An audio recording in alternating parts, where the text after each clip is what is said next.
Was that scary enough? Did you run away? Did you even hear it? Do you care? That's the question I'm posing in this video. Is racking a shotgun scary enough to deter someone from invading your home or burglarizing your home or doing whatever it is they want to do? So some questions. Number one, something to consider here: empty chamber. When you're having to rack your shotgun after it's already been sitting there, I mean, obviously you have one fewer round because it's empty unless you left one loose in there, but most likely your chamber is empty. You also get one fewer round, and you're at a tactical disadvantage because you're either telling them where you are, that you have one fewer round, that you're awake, or all of the above. You're telling them a lot of things. You're giving them an advantage when you should be the one with the advantage in your own home. I have here with an empty chamber, it's up to the user. If you have children in the home, especially if they're not of age yet to use firearms, if they're really, really young, and your gun should be locked up. It should be in some sort of safe or some quick access safe of some kind. But if they don't know how to use it yet and you don't want to leave your shotgun chambered, hey, that's personal preference. That's completely up to you. But these are just some things to consider. So, state of mind of the intruders, the invaders. They usually invade homes in groups. Rarely is it a one-man show. So if it's an invasion and they wish to cause harm to an entire family, which most invasions are premeditated, by the way, typically they'll happen in groups. It's rarely a one-man show. Most often the single home invasions are burglaries, and they're most often performed in no one's home during the day. They're more likely to be, one-man crime.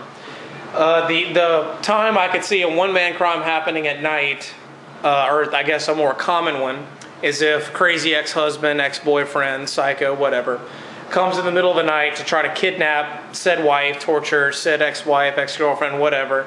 And in those cases there isn't very much that the woman can do, or even if it's a man, can do to deter this person from coming in, except with a firearm. So that's understandable.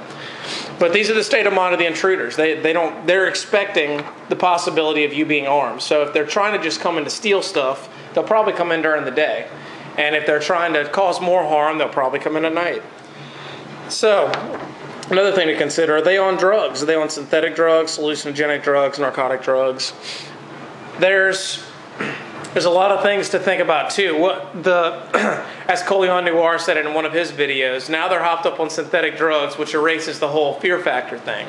So you're trying to posture to them that you have more power in your hands. You have a means of defending yourself. You have a means of putting them on the ground. But is that really going to deter them, especially if they're not thinking clearly?